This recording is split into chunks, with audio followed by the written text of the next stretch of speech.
Good afternoon, everyone, and welcome to this session at the trade stage at Global Table. We've had some really fantastic discussions all throughout the day today and some wonderful expertise that's been very generously shared with us throughout the session. And I think you'll experience that in this afternoon's session on international trends in retail. So we've got some fabulous experts on our panel who are generously going to have a chat with us. Now, you can chat with them in a number of ways. You can sit there politely and listen to what they've got to say, or you can look at the app which asks you to pose your questions. The questions will be at the end of this session, so feel free to just plug in a question in the app and I'll consolidate those at the end. Or we're also going to have some roving mics at the end of this session where you can ask questions as well. So I just think this area is so fascinating. The world has become more globalised than ever, and yet the trends in Australian retail still seem to lag a bit that which is happening in other parts of the world.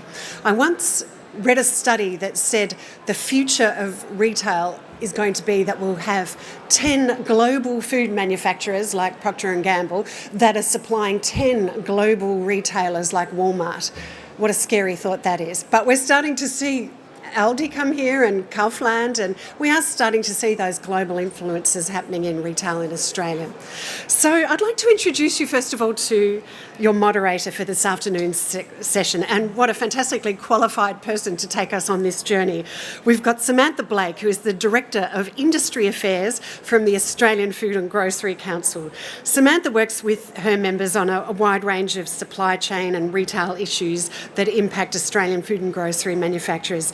Some of the ways include helping industry work on its code of conduct for the grocery code of conduct, on end-to-end value chain opportunities.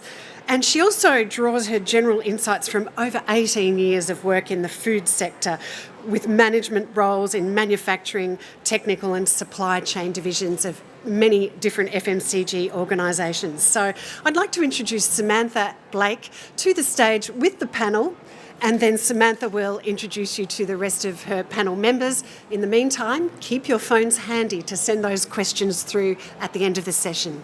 Thanks, Samantha.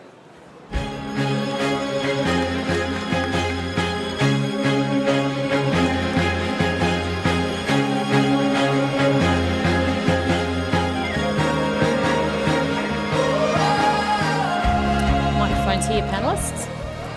Good afternoon, everyone, and thank you very much for that introduction. That's lovely, thank you. Real pleasure for me to be here today. I know we're the last session today, but we hope to make it quite an interactive session, so please get those questions in on the app.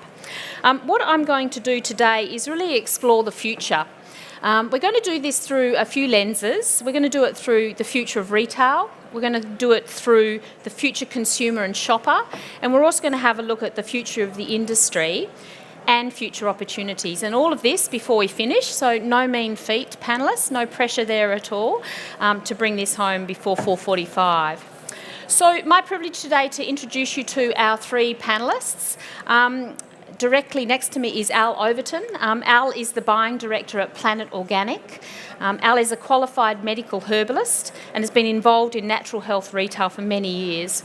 During the past 18 years at Planet Organic, he's done every job imaginable, I understand, all of them, packing shelves, the whole bit, yep, great, and is now the buying director for Planet Organic, and he manages the company's buying, marketing, brand and e-commerce platforms. Sitting next to Al is Denise. Denise Hamblin is the National Sector Head for FMCG at Colmar, Brunton. In her role, Denise leads a large variety of research programs, both locally and globally, informed by sensory science, which I think we'll hear about later on today, marketing science, and qualitative and quantitative techniques and analysis. She is particularly interested in research that tunes into the evolving preferences of consumers, and we were speaking just before we came on stage about the speed in which those are changing, so we'll again dig into some of that today too, hopefully. And sitting next to Denise is Phil Leahy. He's the founder and CEO for Retail Global. Phil successfully launched and built one of Australia's largest eBay businesses. He then decided to launch a conference, as you do when you're a businessman, to help others who were tackling marketplaces and cross-border sales. 14 years on, and Retail Global is global. It takes place annually with events in Australia and in the United States, I understand, Phil. Excellent. So thank you very much, panellists. What I've asked the panellists to do is really consider for the next couple of minutes, we'll hear from each of them, just what does the supermarket of the future look like for them. So I'm going to ask Phil to start off with this, and just in a couple of minutes, what does the future future of retail look for you? Sure. The future store, I guess, you don't have to look too fast, and I think Amazon has really led the way with 17 stores across the US where you can walk in and not have to pay. A frictionless and fast and easy experience for the consumer. That's where we're heading.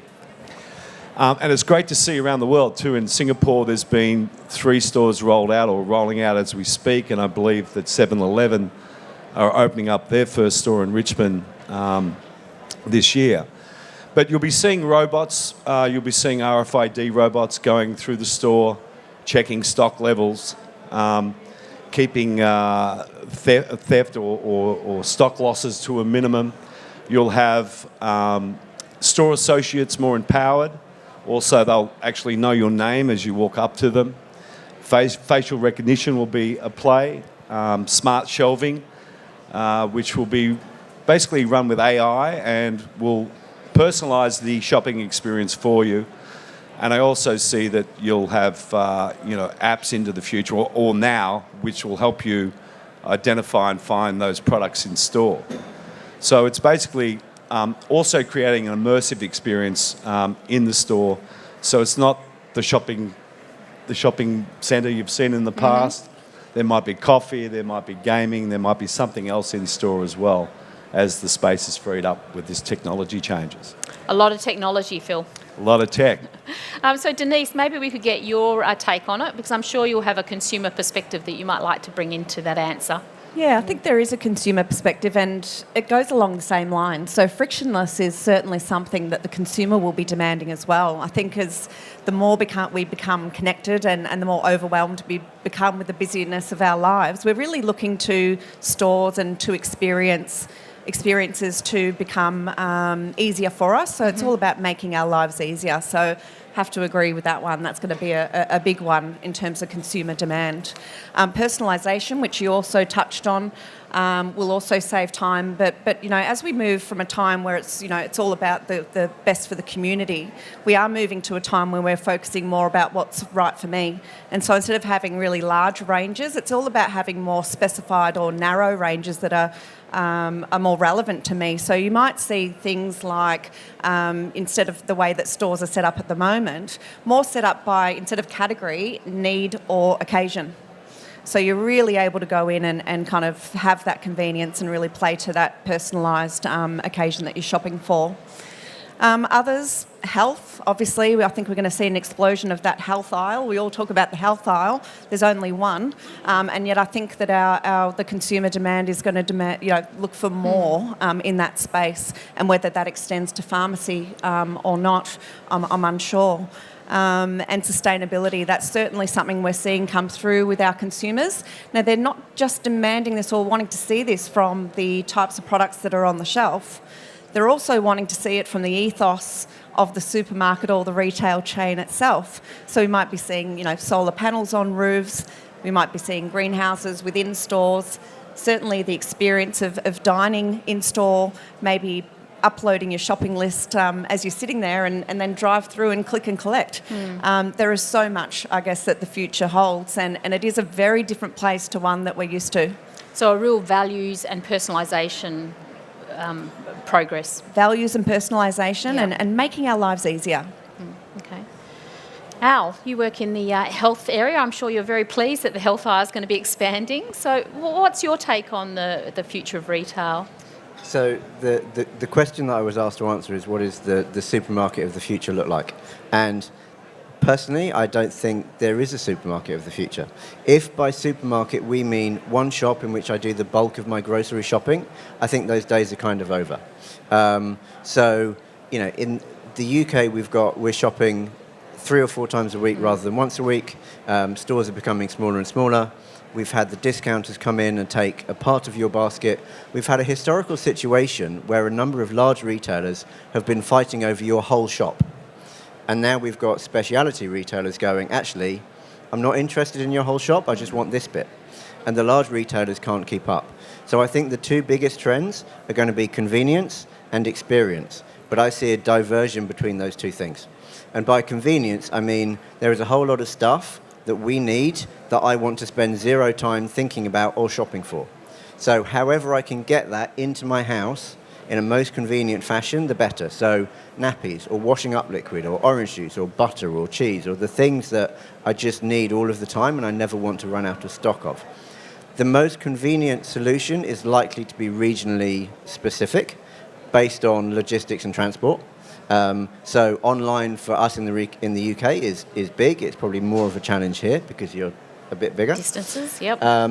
So from one point of view, you've got ultra convenience and convenience that is actually convenience for the consumer, whereas a lot of what is talked about as convenience within retail is actually convenience for the retailer. And then at the other end of the scale, you've got experience. So if I can buy anything from sitting on my sofa, what's going to make me go to a shop? It's not going to be the product. It's going to be the experience of being in that store. So I will still get off my sofa and I will leave my house and I will go out for the things that I care about and to shop for the things that I care about. So if I really care about fresh produce, I'm not going to buy fresh produce online because I want to feel my avocados before I buy them. If I really care about cheese or chocolate or wine or coffee, I will go to an experience-led specialty retailer for the shopping that is fun and that I enjoy and that I'm happy to spend time on. So yeah, I see a real diversion between convenience and experience. And, you know, we're very much within the experience space, so I hope to God I'm right. I think that's really interesting. I saw some statistics recently about the share of dollar. And supermarkets had a reducing share of dollar. The growth was happening in speciality and online. Restaurants and quick service restaurants had stabilised, but it was definitely that switch to those 2 channels. So I think that's really interesting points that you raise. Okay, let's get started with the first question. And Phil, I'm going to go to you first again this time. Australia is one of the most concentrated supermarket retail industries globally. Over the past 10 years, we've had a number of new entrants arriving in Australia. We've had Aldi, Costco, Kaufland are coming, Amazon are here. They all have very different business models. They have very different margin requirements. They all have very different costs to serve and very different ways of engaging the consumer. So the playbook in Australia has really shifted from what it was 5-10 years ago. So can you give us your perspective on the Australian market and how you see retail changing into the future based on these global entrants? Sure, and I guess I'm going to refer back to Amazon in this case. And there was a good example, I guess, last year with Amazon's acquisition of Whole Foods. So Amazon was looking, and like most online pure play retailers, are looking for a retail bricks and mortar presence so they can cut some of their marketing costs, they can offer click and collect and various other services. I think with the Australian dollar the way it is, and it's sort of heading south at the moment, it's actually going to slow down some change somewhat because as of today, it's 67 cents flat. It looks like it's heading towards 60 the way it's been tracking over the last 12 months, which basically means it's going to be less attractive to foreign entries into the country. I think the opportunity for Australia is great outside of that because we're more competitive. But having said that, you're going to see a diversion of big pure plays like Amazon coming in, buying up some retailers and then integrating that business into their model. Now, Amazon, some people think is a retailer. Amazon is a logistics company, and they've always been that. They've always been looking to solve the problem for the customer, and they've always put the customer first in terms of being able to lead the fastest delivery and buying the trucks and the infrastructure for that. So I think as Australian retailers, we need to look towards what's happening in America and see what ideas we can steal, but also understand that these players will come to town. and they do have a long game and plenty of money, and they will take their time before they start category killing. So I think it's going to be an interesting time ahead, but at the same time, I think that's going to slow down somewhat because of the Australian dollar. Our economy, yeah, okay. Denise, we'll come to you again, and I think that you might have an interesting perspective around the shopper and the consumer in this space and the value that they're potentially deriving out of our new retail landscape and what that might mean. Well, it's interesting or maybe it's upsetting to hear that it might be slowing down in terms of the change that might be coming through in retail, because I think from a consumer and a shopper perspective, change that is happening in us from a value perspective has never been faster, and it feels urgent. So I think there's going to be a lot of tension there, and I just wonder how that's going to play out. We want the change, and our local providers aren't able to give that to us. So that is going to be interesting, whether we're going to resort to more online shopping. I'm not sure what the impact will be on behaviour.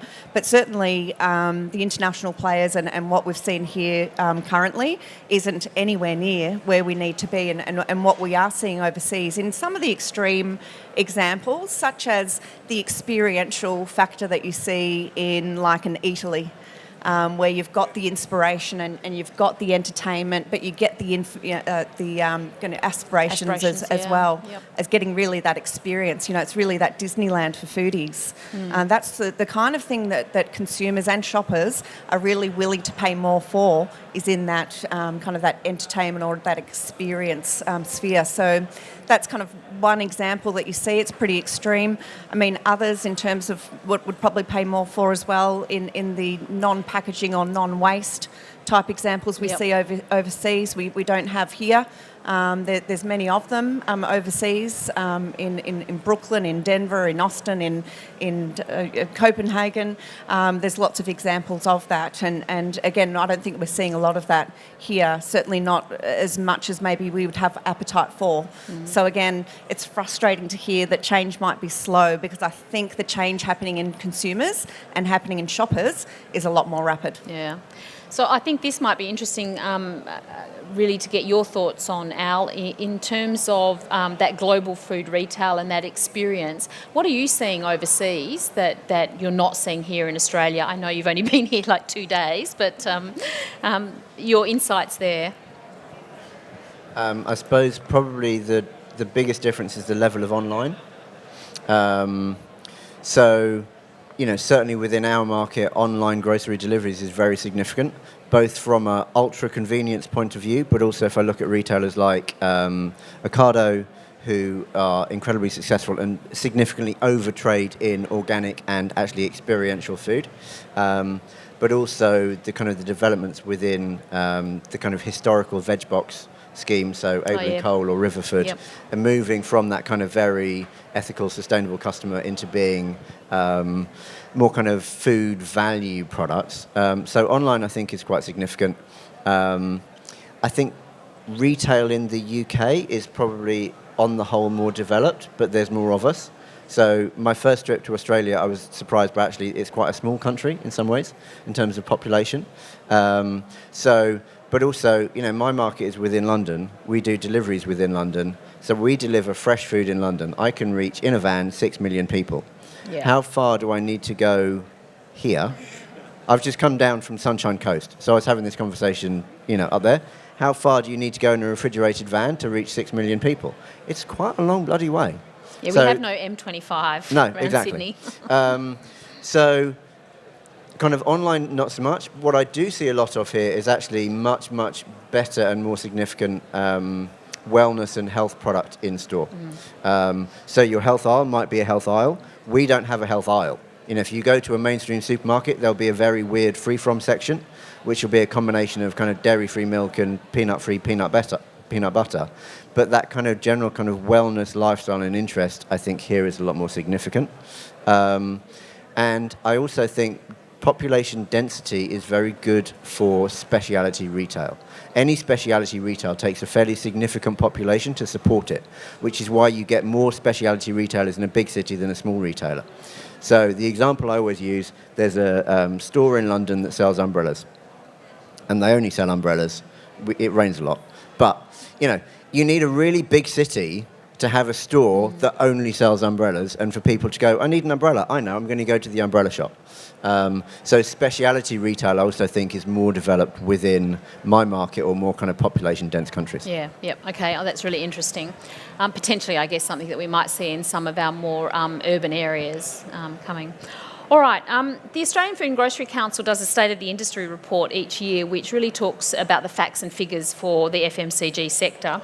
And we reported last year a 30% increase in exports since 2010, so quite a significant increase.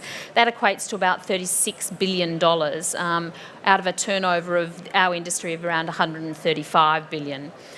China was our largest export market for FMCG. I'm really interested to understand your perspectives on the key trends and opportunities for Australian companies in terms of looking to enter overseas markets. And maybe Denise will come to you first. Yeah, sure. From that one. We work with a lot of our clients in designing and concepts and products and packaging for export markets. So it has been a real boon and a real effort, and it's great to see a lot of that being paid off. But China is one, obviously, of a lot of interest. When we guide our clients in terms of designing products and concepts and packs, we always look at the social values of the consumers in that market.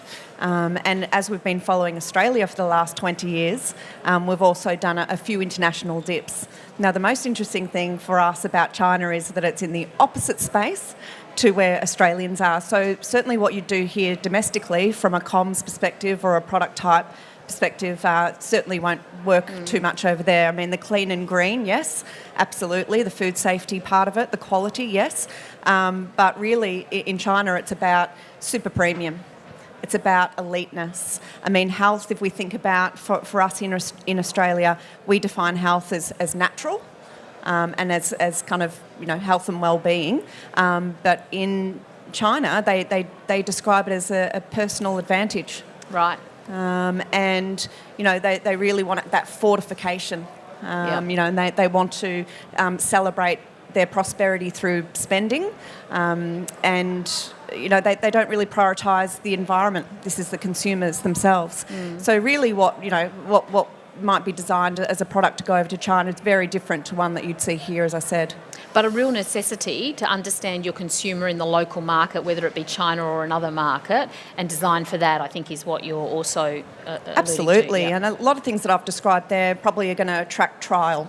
That's the type of product for me. But it goes down to the sensory as well, which we also do a lot of, not only in snacks and confectionery, but also in horticulture, so fruit and veggies as well. And we've found significant differences from a textural perspective, but also balance of things like sweetness and acidity that's very different to not only markets in around China, but certainly from Australia as well. So you've really got to do your research to before know you move into a market. Before you move in. Phil? Yeah, that's amazing growth figures. One of the benefits of age is witnessing cycles happen over time, and it's amazing for me now to see, and again I harp back on the dollar going south, the opportunities opening up, and I'd suggest that some of that growth would be around the fact that we're becoming more competitive. And I think for the next 10 years, we've got a great opportunity for export.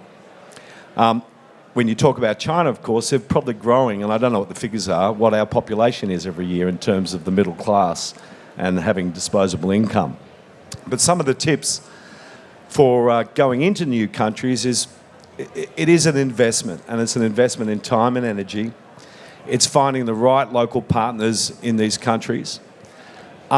But there's also opportunities in using marketplaces to test your products, to see if there is a demand, and using those platforms who have already got customers to see whether your product's going to work in those areas.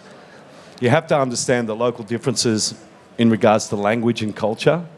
I've seen that mistake done plenty of times, and I've also seen the mistakes of companies going into markets and thinking they're going to have a win in the first year or two. And the fact is that it requires lots of investment, time and energy, and the ability to be able to plan in pivots into that process as well. So going into a place like India, again, into other big markets which are growing enormously, finding those drivers which are going to get you sales, and then having the ability to deliver the order. There's no use opening up in a new market, having a celebrity or an influencer hold your product up, and then all of a sudden you sell a million units and you've only got 10,000 of them. That's the end of your game. You have to scale up. So. Okay. And Al, Planet Organic, you're obviously looking globally all the time for new products. How do you go about that, and what are you looking at from a country like Australia in terms of products back into the UK? So yeah, I mean, we travel internationally looking for product, even though I've got only 8 stores and I have no central warehouse to put any of this product in. So I'm here talking to you and I'm delighted to be here, but from my point of view, I'm here looking for innovative Australian health products that could work on our shelves. We really offer kind of, I suppose, a launch pad for the brands. So it's always about finding a brand that has point of difference to what's already within my market, but from a company who's reached the stage where they have the bandwidth to actually, be looking to export to the UK. It's not worth coming all the way around the world to do business just with me.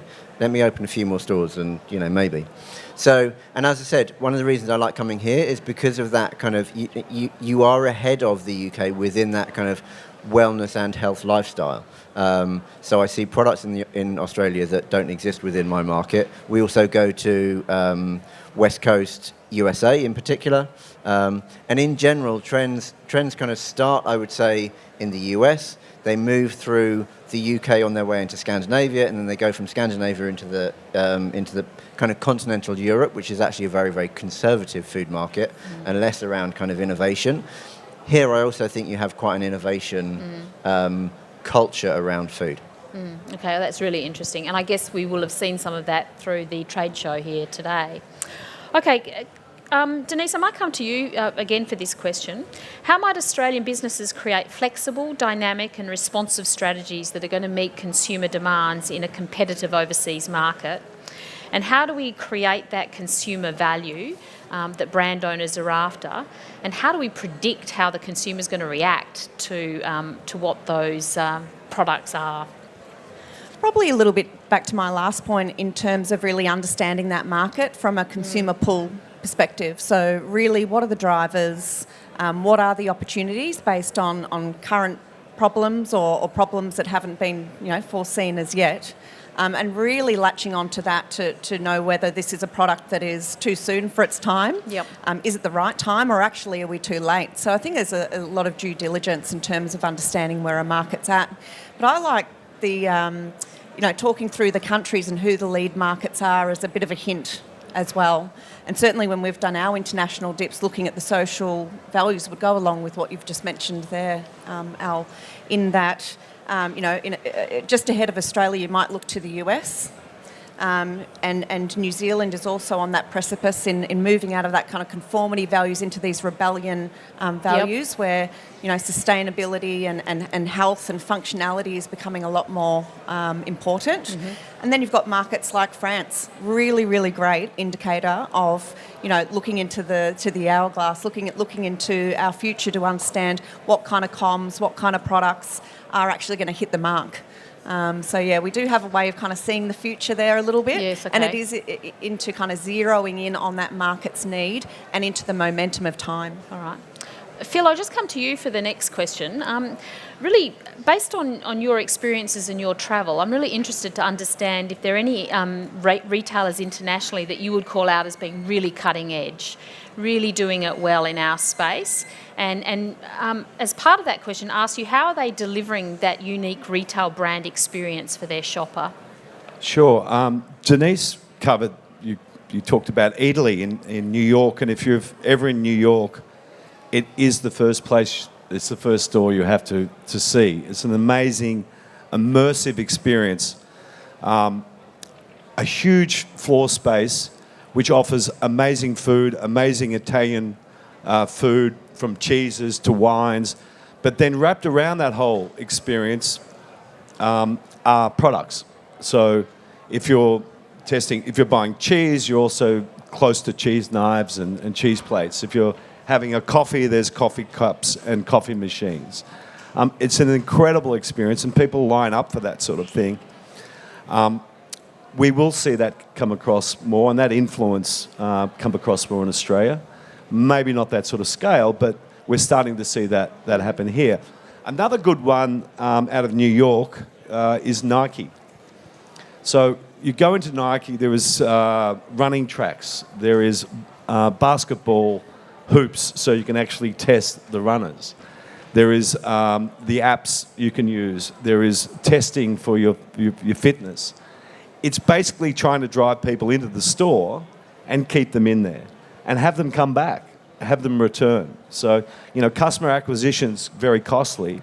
So keeping that customer entertained and being different is, where it's at. Yeah, so they're okay. probably two of the best examples. All right.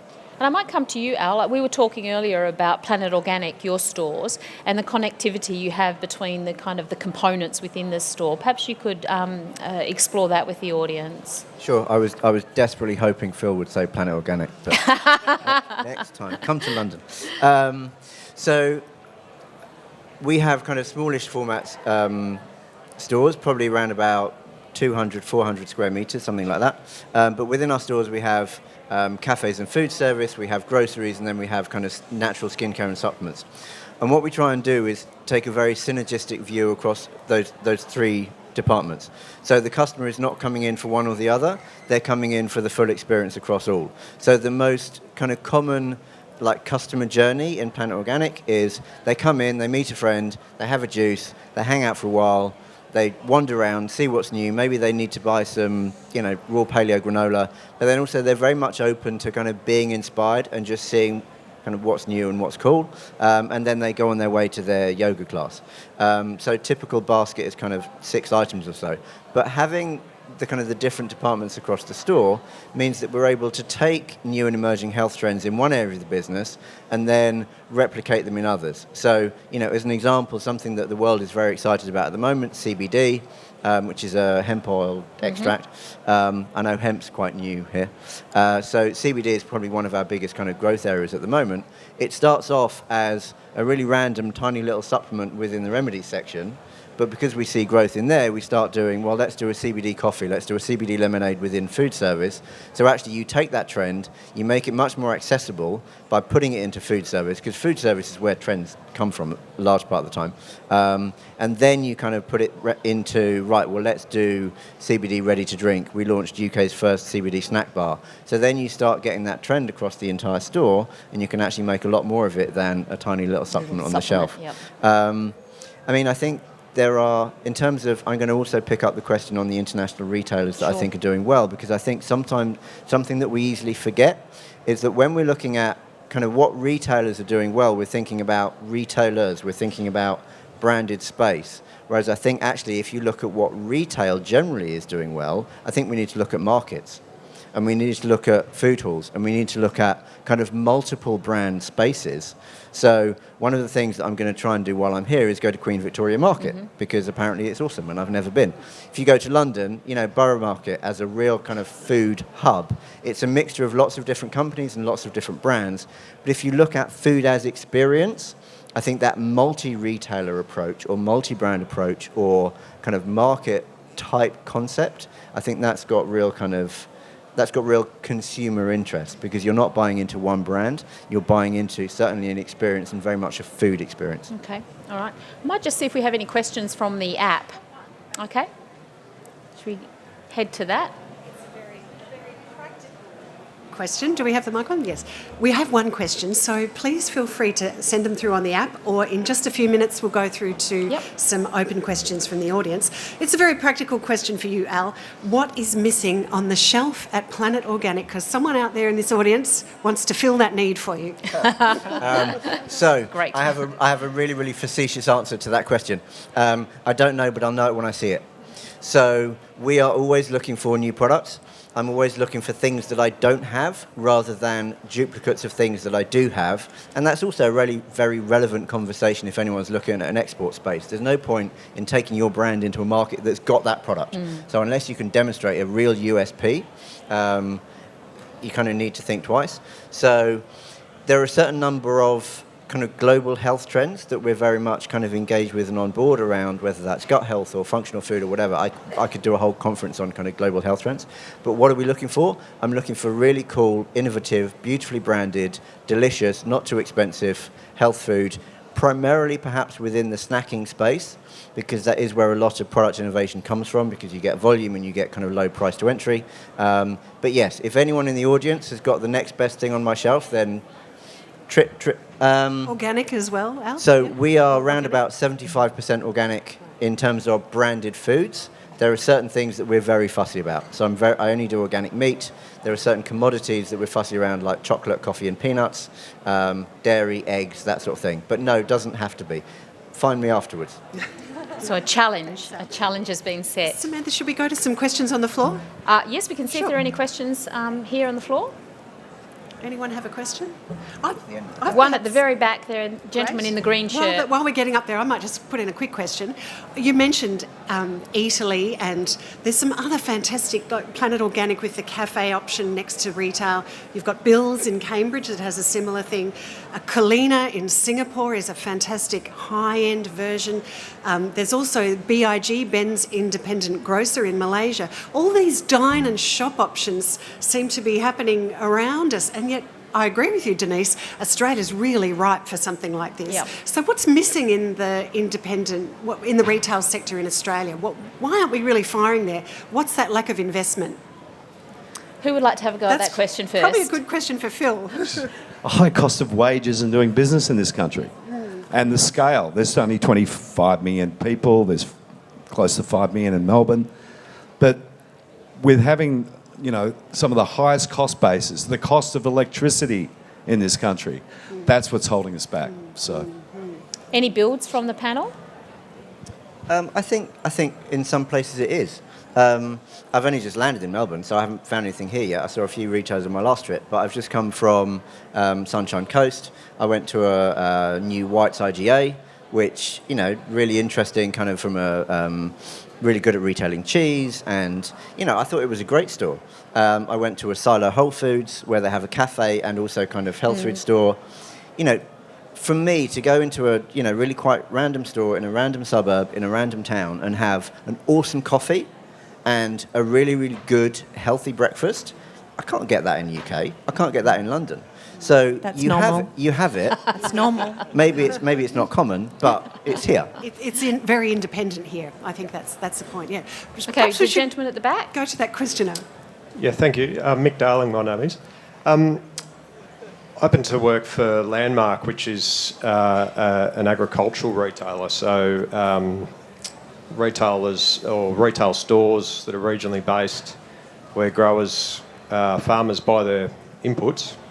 But based on your experience and what you're seeing with the end user and consumers and the changes that are happening in that retail sector, what are the major changes you see that need to take place with the ag retail stores, where growers are or getting a better user experience, or just trying to simplify that process around on-farm inputs?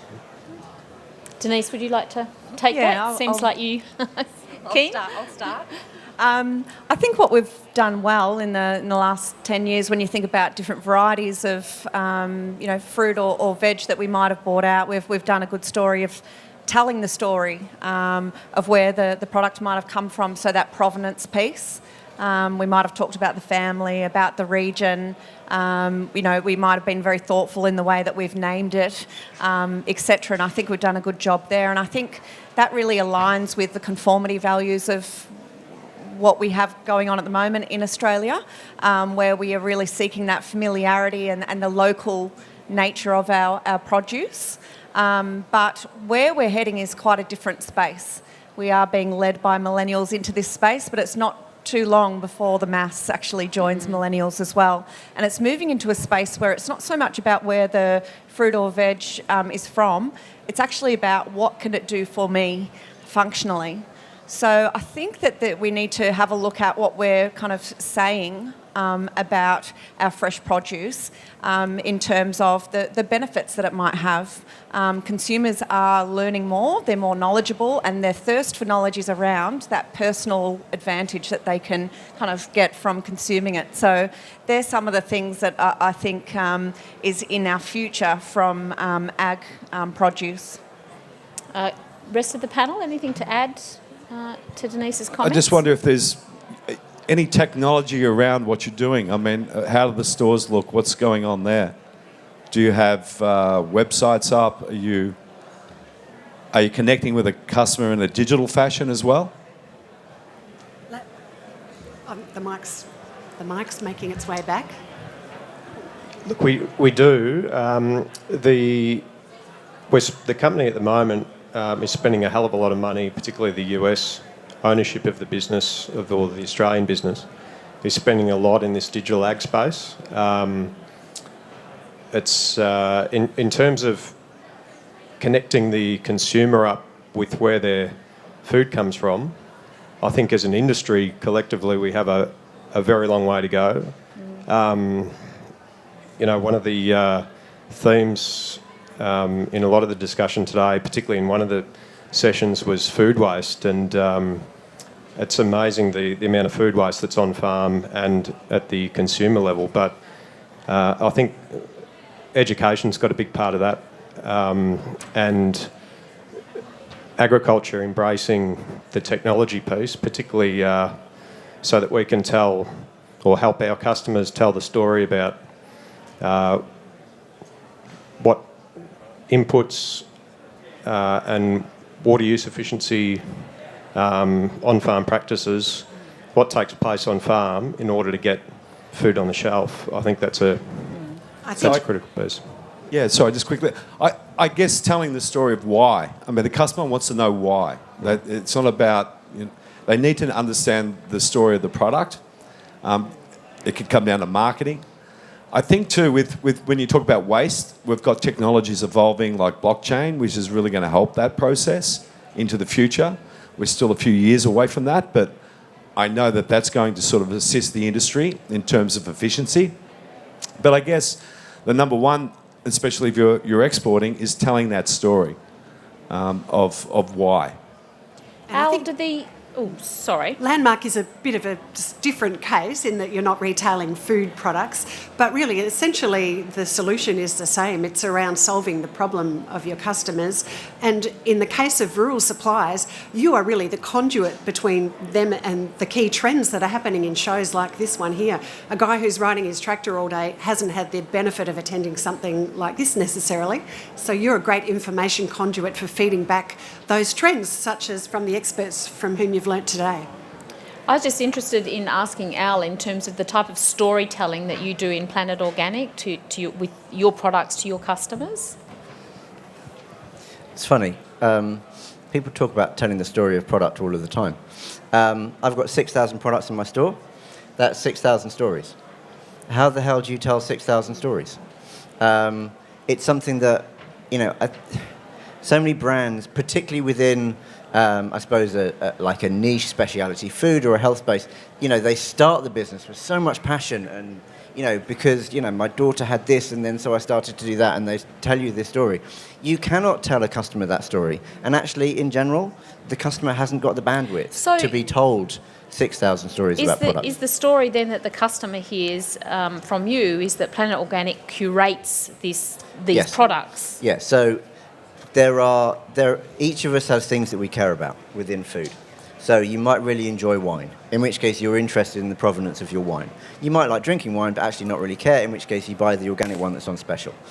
You might really like coffee. So we each have the attention span for things that matter to us, in which case, yes, I do want to know that story. I think largely what we're looking for in this conversation around provenance or the story is actually we're looking for trust. We're looking to go, I'm going to buy this, and it's fine. I don't have to worry about it. I can take it home. I can feed it to my children. And there's a number of ways that you can get trust. Historically, trust would have been because I know you, and I know you grew it, and I know you're not going to screw me over, because if you do, I won't come back, and then I'll tell all the neighbours and they won't buy their kale from you either. So there's kind of personal trust. There's certification, which becomes third-party trust. So I don't know this grower, but they're certified organic or they're fair trade or whatever. Here you've got such a strong domestic appetite, so that kind of grown in Australia is almost a trust label here. So it's about trusting this product and knowing that it's good. And that's a large part of the time, I think that's really all we've got the attention span for. Denise, I think it'd be interesting to hear your perspective on this kind of trust, curation, storytelling, triangulation. Yeah, as you were speaking, what I was thinking about as well is it's about touch points. Because wherever we are, whether it's in a physical store or what have you, the bandwidth is under stress. And isn't possibly there. So there's other opportunities to connect with our consumers or with our shoppers outside of the store. So whether it be an event or whether it be advertising, whether it be a catalogue or whether it be a piece about the brand, there's all these different touch points where you can express maybe part of the story, but maybe not all at once. And I know it's in the fashion industry, but it's always interesting to look at kind of adjacent categories, isn't it? But Matches Fashion did a study on touch points, and they found out that if there was 4 or more touch points experienced by a shopper, that they would spend, it was four times longer in store when they actually were there to buy something, and spend 10 times more. Or it was quite a amazing statistic, but it was all about actually accumulated bits of the story coming in from different areas. So it's not only in store; it can be online, offline. Lots of different channels. But I guess it also comes back to the personalisation and having those touch points relevant to you. And my touch points would probably be quite different to Al's touch points in terms of what he was looking for. Samantha, because we've just had a question exactly on that issue. So one of the questions that's come through on the app is, are consumers personalising their nutrition yet? And is there a retail answer to that? Is anyone responding to that need of personalised nutrition? That's about as ultimate a relationship as you can get, I would think. Yeah. Denise? Wow. Yeah. Well. This is an interesting one, yes. So, as we're moving from this conformity time when it's what's been good for the community has been good for us. And I think the 5-star health rating is kind of going along those lines in a way, because it's in a way a bit of a blanket rule. We are moving to this time where it is much more individually based, and we're kind of looking internally for that personalisation. Now this becomes a big challenge for FMCG clients and manufacturers who have assets in factories and in making goods, So there's a big challenge there. One of the suggestions and things that we've seen is the Internet of Things. Yep. So there's some customisation that is possible on that level.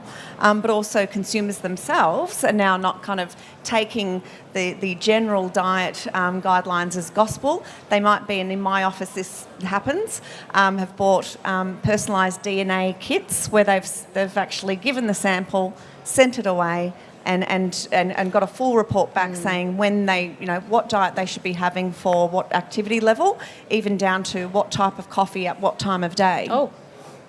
Now, these tests used to be $10,000 and no one could afford them. You get the full body scan, what have you.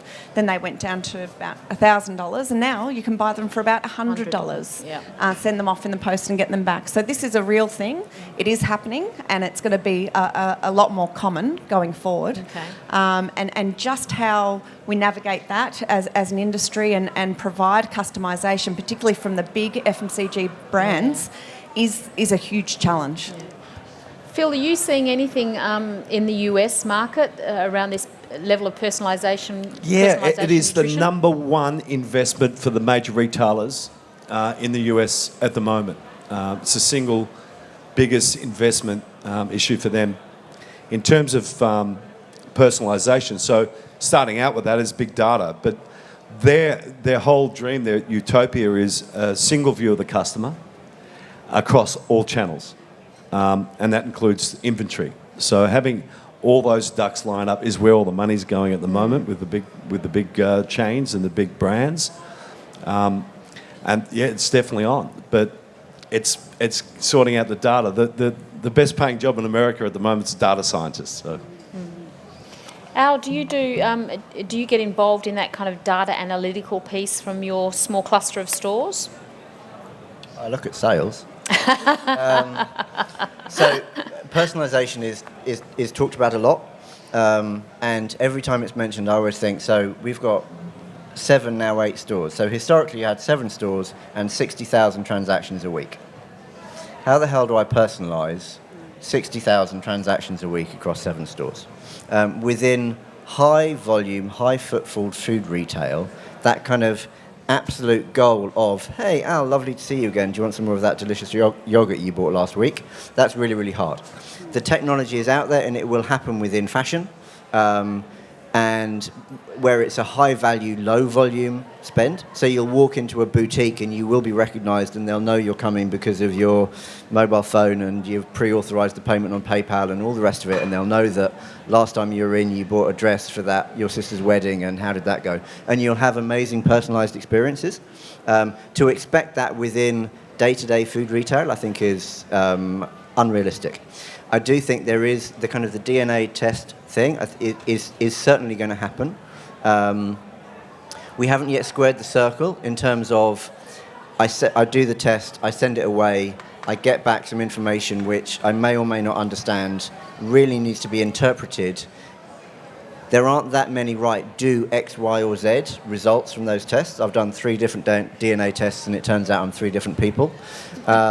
So, you know, that will happen, but I think really what we mean by personalisation is kind of going back to Phil's view about actually having really good CRM, so customer relationship management, which exists within online, but actually bricks and mortar stores being able to do that, which is really, really hard, because if you're online, then we automatically know who you are. It's quite easy to shop anonymously, particularly if you're old-fashioned and paying cash. So that having kind of data-centric KPIs of your business, I think is really the way that any retailer has got to go. Do we look at big data? No, because by the time it's become big data, it's about what, as far as I'm concerned, is an outdated trend. Yeah. And I'm onto the thing about which there isn't any data. Yeah, so okay. fortunately, I don't have to employ a data scientist. I just look at sales results. Okay. So can I ask the panel then, what are your views on privacy in this space? Because I think this is a significant issue in terms of how we as an industry are going to manage people's personal data. Anyone like to have a stab at that first? Well, let's all rejoice over GDPR, because that was awesome, wasn't it? It's interesting talking about DNA and talking about personal data, because DNA tests is an area where the science has progressed faster than the ethics. So actually, we don't know the answer to any of those questions. And, you know, there are all sorts of, you know, examples of, oh, it turns out you're not my dad. I mean, like serious kind of ethical questions around DNA testing. Online has raised huge issues about personal data and made it almost impossible to market, actually. So, you know, we had the launch of GDPR. I don't know whether that was European or whether that was global. Right. No, it wasn't. No. Right. Okay. So in Europe there was legislation that came in that was supposed to protect customers.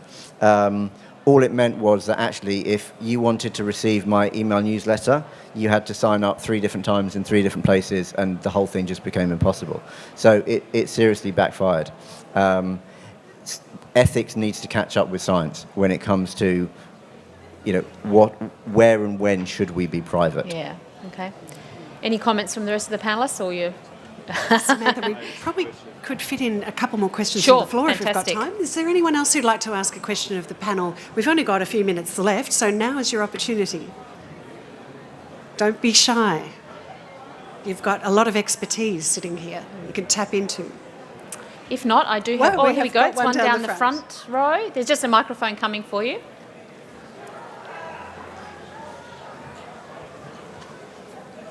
Thank you. It should be on already. Yeah. It should be on already. Hello, everyone. Thank you for the opportunity. My question is, first I will introduce myself, which I always forget. My name is Parish Mehta, and I'm a student at the University of Melbourne. But I'm doing my master's in food science, and I can see that the global trend is moving towards the big businesses that have online retail now. But then what I was thinking, like, there are small enterprises, small and medium enterprises, and because of the introduction of the bigger market chains, they are going out of business. And I was just wondering if there is any take of yours on that, like how small businesses can be, because they do give you a personalized experience, which people generally like, but also it comes at a cost, which people are not ready to pay. And like that's difficult. Everyone's trying to get the best for them, like the best deal. But an online store would give them the best deal because probably they're definitely very, financially, and like they have this settings in place. They can give them the best value, but they can't give the personalized, experience. And a small business which has been giving them that is now unable to provide them because of the financial aspect. So what's your take on that is what I would like to know. So the cost disparity between the large and the small and the personalised service. Yeah. Yep. Okay. Like that. I think there's always going to be opportunity for small business. And one of the reasons for that is the ability to move quickly, to be lean and pivot. And the pressures of small business can make you think more and think outside the box, as opposed to some big moving ships which are out there. And I'll give you a good example of an Australian company who came up with an idea of a Band-Aid 18 months ago. James Dutton's kid got a cut, he put a Band-Aid on it, it flared up, he went to the doctor, he said it's flared up, he said it's allergic to Band-Aids. He said, what do I do? There's no solution. He said, what? He said, yeah, 30% of the population are allergic to Band-Aids. And he went, wow. So he went about and he developed a biodegradable bamboo Band-Aid. Within 18 months, he's in 62 countries, including Walmart, Harrods, across the world. Including our stores. Including your stores. Patch is the name of the brand. It's a fantastic product.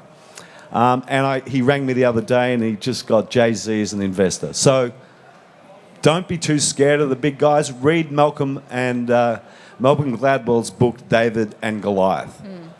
David has the upper hand 8 out of 10 times. It's really meeting a need. A big opportunity there. So it was really listening out for that opportunity and going for it. So I think there's never been a better time to be involved in a small or medium enterprise. As I've heard several times here today, we're moving from the age of conformity to the age of rebellion. So we no longer trust those big institutions. We no longer trust those big retailers. We're looking to kind of give our dollar to the smaller producer who we think is going to be more trustworthy. The challenge is getting your product to the customer. Because what the big guys got is they've got logistics and storage and all the rest of it. But I think increasingly we are all of us going to shop more and spend more on small brands, small retailers, small enterprises. Okay. Thank you for that. I totally understand. Well, the last point that you brought up is about how you said for conformity, coming back into that. Where once there was conformity, but then there was rebellion, and now again they're rebelling the rebellion, which is equal to conformity, which is exactly where we're heading towards, I believe. So, yeah, it would be a good way to bring small and medium enterprises in, and their growth in. That would be great. Yeah, thank you so much for your perspective. Thank you. It's all cyclic, isn't it? We've only got a few minutes left. Samantha, would you like to sum up? Yes, I have one last question that I'd like to pose to each of the panellists, if I may. Please. Thank you. Environmental and societal responsibility is fast becoming an essential component of today's business, and we've talked about that in some of the discussion today with regards to trust. It's a key commercial lever and closely linked to consumers' expectations and values, and we talked about values earlier on as well. Yet, as an industry, we face real pain points, droughts, floods, particularly here in the Australian market. Again, in the Australian market, a clear lack of an energy policy, significant shifts in consumer expectations. If you were to examine the global landscape, which retailers do you think are really leading the charge around those environmental and societal responsibilities? And are they leading them along a growth trajectory? Phil, maybe you'd like to take the lead on that one. Yeah, look, as far as the big guys go, I'm not sure. I think sometimes there's some gesturing going on and some greenwashing, as they say. I was in Indonesia last week and I uncovered 3 amazing retailers. One retailer called Indosol, who started 10 years ago, who turned used car tyres into footwear. Now, 3 years ago, they sold 7,000 units. Last year, they sold 50,000 units. This year, they're going to sell 100,000 units. There are 100 stores across America. They've got a store in Byron Bay. These sort of stories are popping up where entrepreneurs are going to solve the problem. In the same week, I met a gentleman who was turning water bottles into raincoats. He developed this product. Its handle is fantastic. It doesn't smell. And he's just had the boss of the editor-in-chief of Vogue at Fashion Week wear it. They didn't give it to him. He bought it. And they scored a World Cup contract. So I'm very optimistic. And I think that, people who come up with these solutions of turning trash into treasure are going to really change the way we think about this stuff. Thanks, Phil. Denise? And I don't think they're just attractive to look at or consider. I think that consumers also are going to be paying more for them, yes. Because they're really aligning with the values and it really says more than just that product itself. It says something else, and it's really investing in that. So I think the value and the premiumisation is there as well. And I'd like to say it's not just about the product either, but we see it in business as well. If you're a business that truly believes or has that ethos around being sustainable, being great for the environment, it's really got to go from the top to the bottom, out onto the shelf as well. So it's not like you're just making one part of the range that's environmentally friendly, and then we've got this one over here with 10 layers of non-recyclable packaging on it. And I don't just mean from a product range either. It's all the way through. We talk to we talk to our clients about how to work values such as sustainability into their HR process, their recruitment process and retaining staff. Yeah, excellent. Al? Again, I'm hoping someone was going to say Planet Organic. Jesus, we need to... we still haven't got the message. We need to do our prep much better. I don't see any large food retailers doing enough, I think is the honest answer to that. But I also understand large food retail to know that it's really not easy. I do think it will change, and I think what's essentially going to change is rather than having a sustainability agenda within your business, you will move to having a sustainable business agenda. And if you don't have a sustainable business agenda, you don't have a sustainable business. And sustainability has got to be about the economic as well as the environmental and the sustainable. So it's having all of those things in line. But no, there are brands who are doing well. I don't see retailers doing enough. Okay, I think that was a great question to end on because it really does drive to the themes that we've been discussing here today at Global Table. So thank you very much, panellists. Much appreciated. And please thank Samantha Blake from the Australian Food and Grocery Council and the panel for their fantastic insights that they've generously shared today. Thanks, everyone. Thank you. And don't forget, there's some fantastic stuff on the program tomorrow on the Trade Zone stage around doing business with China in the morning, which will be great. Look forward to seeing you there.